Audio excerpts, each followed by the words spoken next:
While modern Americans throw away 40% of their food, Amish families have been preserving vegetables for centuries without electricity, refrigeration, or even canning jars.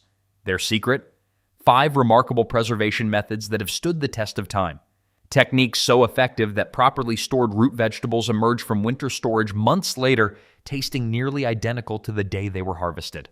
These aren't just survival skills, they're a forgotten wisdom that might just save your garden harvest when modern systems fail.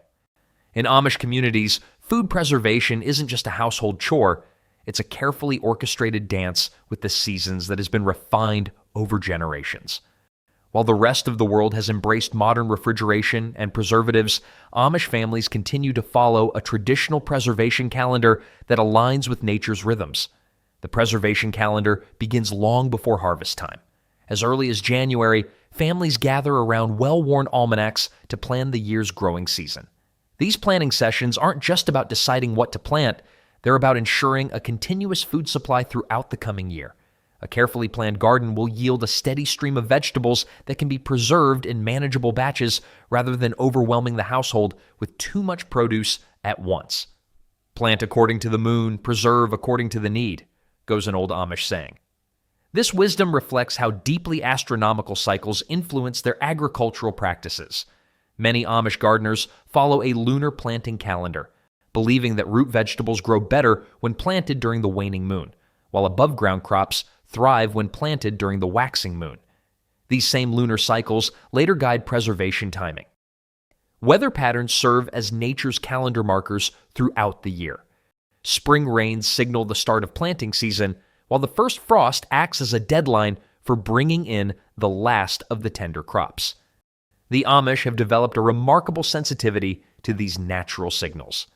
A particular birdsong might indicate that it's time to harvest the season's first strawberries, while the appearance of certain insects tells them when the cabbage is ready for making sauerkraut. The preservation calendar isn't just about when to harvest, it's about creating a sustainable system that carries the community through the lean months. Each season brings its own preservation focus. Spring might be dedicated to preserving early greens through drying, while summer centers on fermenting cucumbers into pickles and preserving berries. Fall brings a flurry of root vegetable storage preparations, and winter becomes a time for planning while enjoying the previous season's bounty. Traditional signs play a crucial role in determining the perfect time for different preservation methods. For instance, many Amish families wait until the humidity drops below 60% before hanging herbs to dry, ensuring they won't develop mold. They might wait for 3 consecutive dry days before harvesting onions for storage, knowing that moisture-free bulbs will keep longer. These aren't superstitions, but practical guidelines developed through centuries of observation. Efficiency defines the Amish preservation calendar. Nothing goes to waste when vegetables are harvested at their peak and immediately processed. Take corn, for example. When sweet corn reaches its prime in late summer, an Amish family might dedicate an entire day to processing it. Some ears will be eaten fresh, others dried for later use in soups, and the husks might be woven into doormats or used as wrapping material for other foods. The calendar integrates multiple preservation methods based on seasonal conditions. In the humid summer, quick fermentation works best, while the dry autumn air creates perfect conditions for dehydrating fruits and vegetables. Winter's freezing temperatures offer natural refrigeration for certain foods stored in unheated outbuildings. What makes the Amish preservation calendar truly remarkable is its community aspect. Families don't preserve in isolation. They coordinate their efforts. When one family's apple trees produce abundantly, neighbors help harvest and process the fruit, knowing their own bumper crop of cabbage will receive similar community attention when the time comes.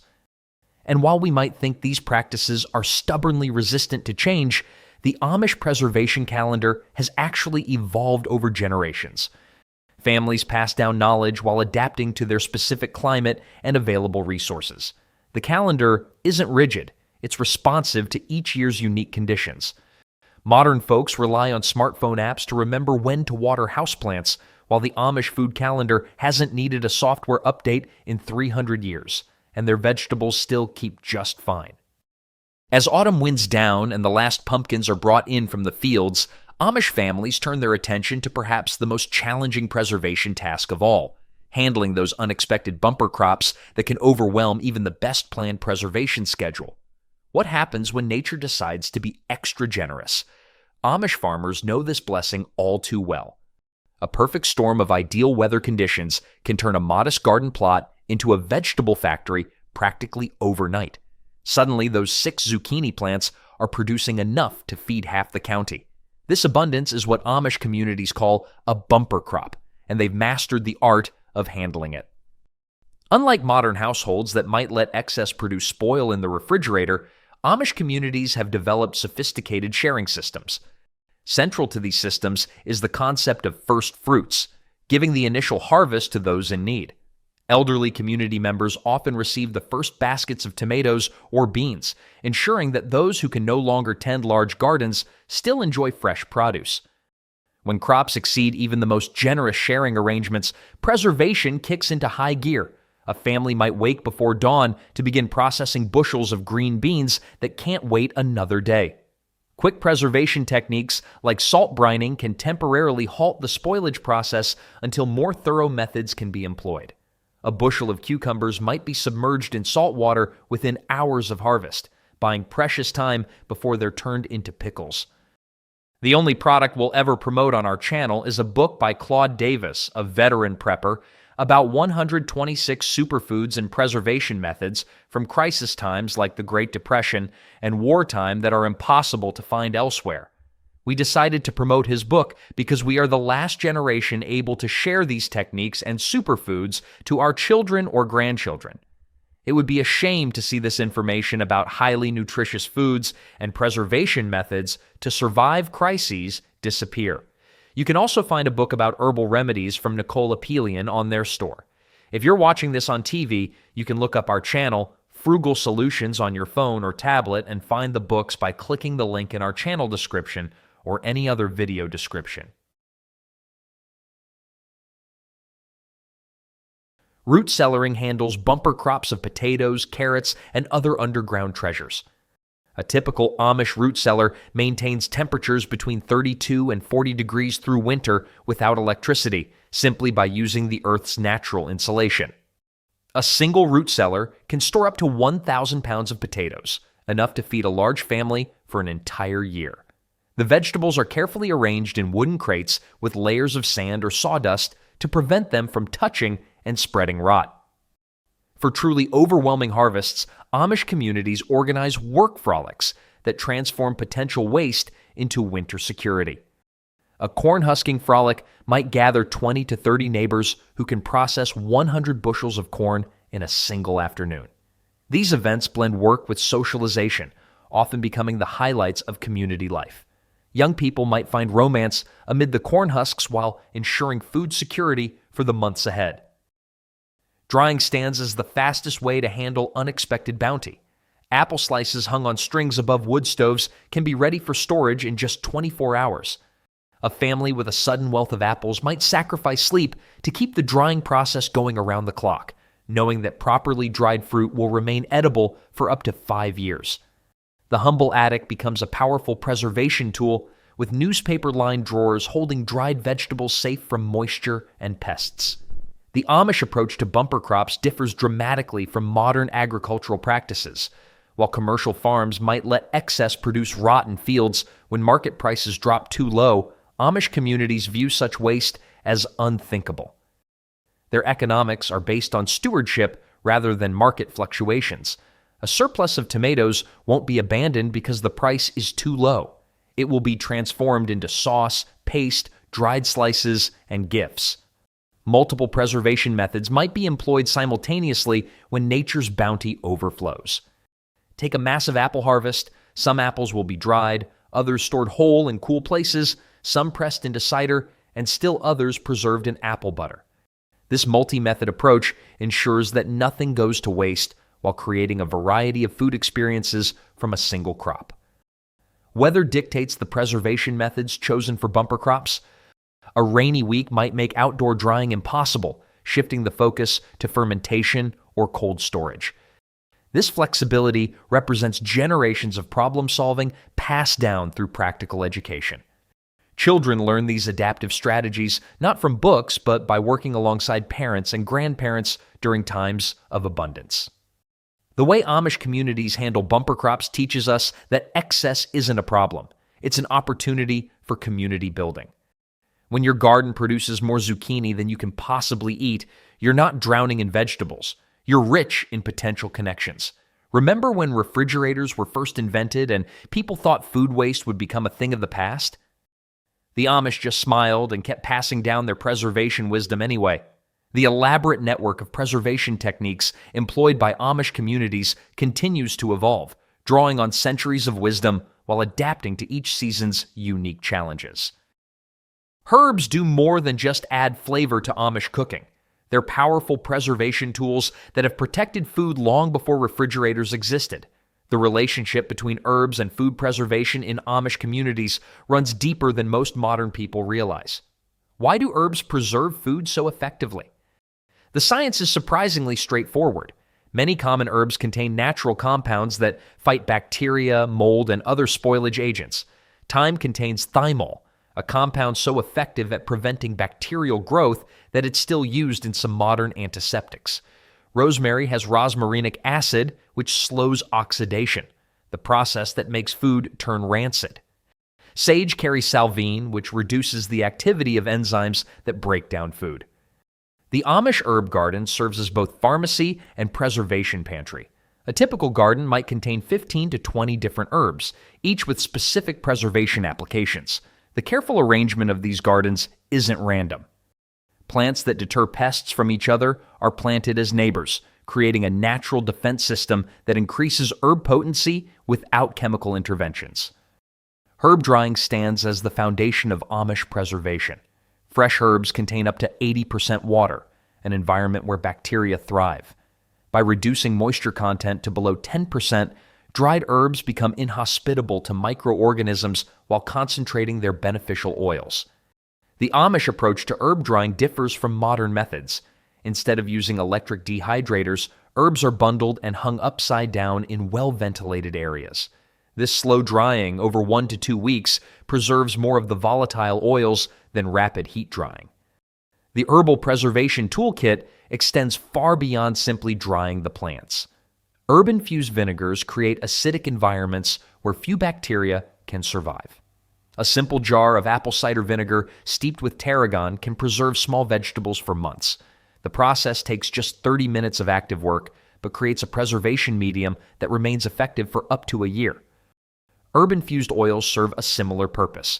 Garlic oil might seem like just a cooking ingredient, but it's also an effective preservative for certain foods.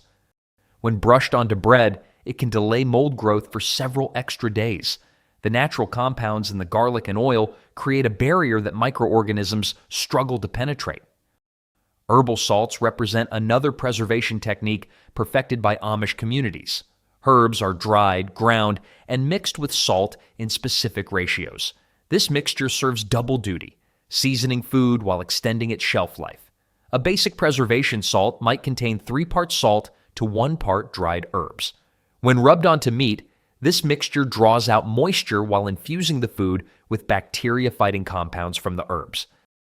The timing of herb harvesting directly affects preservation potency. Herbs harvested in early morning contain up to 20% more essential oils than those collected at midday. These oils are the active ingredients in herbal preservation. Amish herb gatherers know to collect before the day's heat causes these volatile oils to evaporate. Herbal wraps provide yet another preservation method. Large leaves like cabbage or rhubarb can be lined with herbs and used to wrap cheese or butter. The combination of physical barrier and herbal compounds keeps the food fresh longer than either method alone. A cheese wrapped in herb-lined cabbage leaves can remain fresh for weeks in cool storage. The diversity of herb use in Amish preservation reflects a sophisticated understanding of plant properties. Mint serves well for dairy preservation because its compounds specifically target bacteria that spoil milk. Dill particularly excels at preserving cucumbers, creating the perfect pickles. Thyme works especially well with meat products, fighting organisms that cause meat spoilage. Herbal knowledge transfers from generation to generation through hands-on learning. There are no written recipes in many cases, just traditions passed through practice. A grandmother might never explain the exact ratios of herbs in her preservation blend, but after years of watching and helping, her granddaughter will have absorbed the knowledge completely. Beyond these common herbs lies a world of natural preservation materials that grow wild and abundant throughout the countryside, offering solutions to food storage challenges that have stood the test of time. Have you ever walked past wild grapevines growing along fences or climbing up trees and wondered about their purpose? For Amish communities, these abundant leaves represent one of nature's most perfect packaging materials. Grape leaf wrapping is an ancient preservation technique that continues to thrive in Amish kitchens today. The humble grape leaf contains a remarkable combination of properties that make it ideal for food preservation. Each leaf carries natural tannins and phenolic compounds that actively fight bacteria. These compounds are so effective that a properly wrapped cheese can last 3 times longer than an unwrapped one stored in similar conditions. The leaves also contain small amounts of natural wax on their surface, creating a semi-waterproof barrier that regulates moisture. Harvesting grape leaves follows strict timing rules. The leaves must be picked when fully grown but still tender, usually in late spring to early summer before they become tough. Most Amish households collect them during the green moon, the first full moon of June, when the leaves reach their peak preservation potential. A single healthy grapevine can produce 500 to 800 usable leaves in a season, enough to wrap dozens of food items. The wrapping technique itself requires practice to perfect. Each food type demands specific folding patterns. For soft cheeses, leaves are typically arranged in a star pattern, with 5 to 7 leaves overlapping to create a moisture barrier. For small vegetables like new potatoes, a simple one-leaf wrap suffices, but the stem must be removed first as it contains compounds that can impart bitterness. For meats, multiple layers might be used, creating a barrier that slows spoilage while infusing subtle flavor. Temperature plays a crucial role in grape leaf preservation. When stored between 50 and 60 degrees, grape leaf wrapped cheeses develop complex flavors impossible to achieve with modern plastic wrapping. The natural exchange of beneficial bacteria between the leaf and cheese creates unique regional flavors that reflect the soil where the grapes grew. Foods preserved this way aren't just stored, they're transformed. Wild grape leaves offer different preservation properties than cultivated varieties. Wild leaves contain up to 15% more tannins, making them more effective preservatives, but also more bitter. Amish preservers often blend different varieties, using wild leaves for the outer layer where preservation matters most, and cultivated varieties for inner layers where flavor transfer is more important. The breathability of grape leaves represents their greatest advantage over modern packaging. Unlike plastic, which traps moisture and accelerates some forms of spoilage, grape leaves allow microscopic air exchange while blocking bacteria.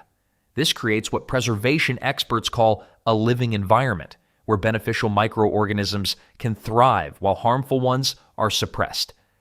Different leaves serve different preservation needs throughout the growing season. Early spring dandelion leaves work best for wrapping butter, while midsummer blackberry leaves excel at preserving fruits. As autumn approaches, grape leaves become the preferred choice because they remain pliable even as they begin to dry. This annual progression of leaf types demonstrates the deep seasonal awareness embedded in Amish food practices. The tradition maintains remarkable consistency across different Amish communities. From Pennsylvania to Indiana, the basic grape leaf wrapping techniques remain nearly identical, suggesting the practice predates the community's arrival in America. Archaeological evidence shows similar food wrapping methods dating back thousands of years in Europe, making this one of the oldest continuously practiced food preservation techniques. Not all grape leaves are equally effective. The best preservation leaves grow in partial shade rather than full sun. These shadier conditions cause the plant to produce more of the tannins and phenolic compounds that make the leaves such effective preservers. Experienced leaf gatherers can identify the best leaves by their slightly darker green color and less pronounced veining pattern. The grape leaf's role extends beyond simple food wrapping. When dried and crushed, grape leaves can be sprinkled between layers of root vegetables in storage, creating a natural preservative barrier. A thin layer of crushed leaves scattered between potato layers can prevent sprouting for an additional month compared to untreated storage. Beyond these plant-based preservation methods, Amish communities have developed other remarkable techniques that harness natural substances in surprisingly effective ways. Contrary to popular belief, many Amish communities make and use alcoholic beverages, not primarily for drinking, but as powerful tools for food preservation. This practice challenges the common misconception that the Amish reject all forms of alcohol. The truth lies in the distinction between purpose and excess. The fruit tells us what it wants to become, goes an old saying in certain Amish settlements. Sometimes that destiny is brandy, wine, or hard cider, all valuable preservatives in a world without refrigeration. The alcohol produced in Amish kitchens and cellars serves practical purposes that stretch far beyond recreation. Let's look at the science behind alcohol preservation. When fruits ferment, they produce ethanol, a compound that kills bacteria by dissolving their cell membranes. Any solution containing more than 14% alcohol becomes virtually immune to bacterial spoilage. This natural antibiotic quality made alcohol one of humanity's earliest and most reliable preservation methods, dating back thousands of years before modern canning techniques. Fruit brandies stand as the cornerstone of Amish alcohol preservation. Peaches, cherries, pears, and berries that can't be consumed fresh or preserved fast enough are transformed into potent preservative liquids.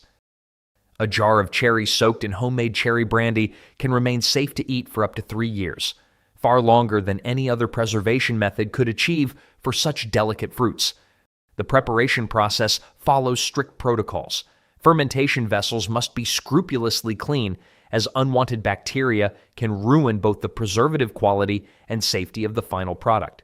Wild yeasts that naturally occur on fruit skins often start the fermentation process, though some families maintain their own yeast cultures passed down through generations. These heirloom yeasts create distinct flavors unique to each family's preserved fruits. Apple cider serves dual preservation purposes in Amish communities. Fresh pressed cider keeps for only a few days, but as it naturally ferments, it transforms first into hard cider with 4 to 6% alcohol, extending its shelf life to several months.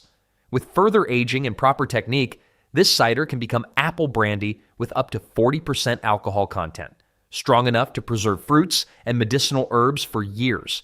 Medicinal applications highlight another important aspect of alcohol preservation. Healing herbs that would lose potency when dried can maintain their medicinal properties for years when soaked in alcohol. These tinctures extract and preserve the active compounds from plants like echinacea, valerian, or elderberry. A typical medicinal tincture might contain 25 to 35% alcohol, just enough to extract plant compounds while preventing spoilage. Storage techniques for alcohol-preserved foods reveal deep practical knowledge. Glass containers with tight-fitting lids prevent evaporation, which would lower alcohol content over time.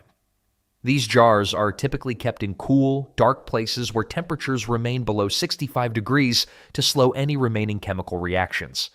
Under ideal conditions, some alcohol-preserved fruits can remain safe and flavorful for up to 5 years. The preservation method varies by season and fruit type. Summer berries with high water content require stronger alcohol solutions, typically around 30% alcohol, while dense autumn fruits like apples can be preserved with lower alcohol concentrations of 15 to 20%. This seasonal adjustment maximizes preservation effectiveness while minimizing alcohol usage. Alcohol concentration must be carefully controlled. Too little won't preserve effectively, while too much can overwhelm the fruit's natural flavor. Most Amish preservers aim for the middle ground, just enough alcohol to prevent spoilage while maintaining the distinctive character of the preserved food. This balance creates preserved fruits that serve both practical and culinary purposes. The tradition adapts to local conditions. Communities in areas with abundant wild berries develop specialized techniques for alcohol preserving these fragile fruits. Those in apple-growing regions, perfect cider-based preservation methods. This regional specialization creates distinctive preserved foods that reflect each community's natural resources. The distinction between alcohol as preservative versus beverage remains clear in Amish communities. Alcohol-preserved foods are respected as valuable resources rather than recreational luxuries.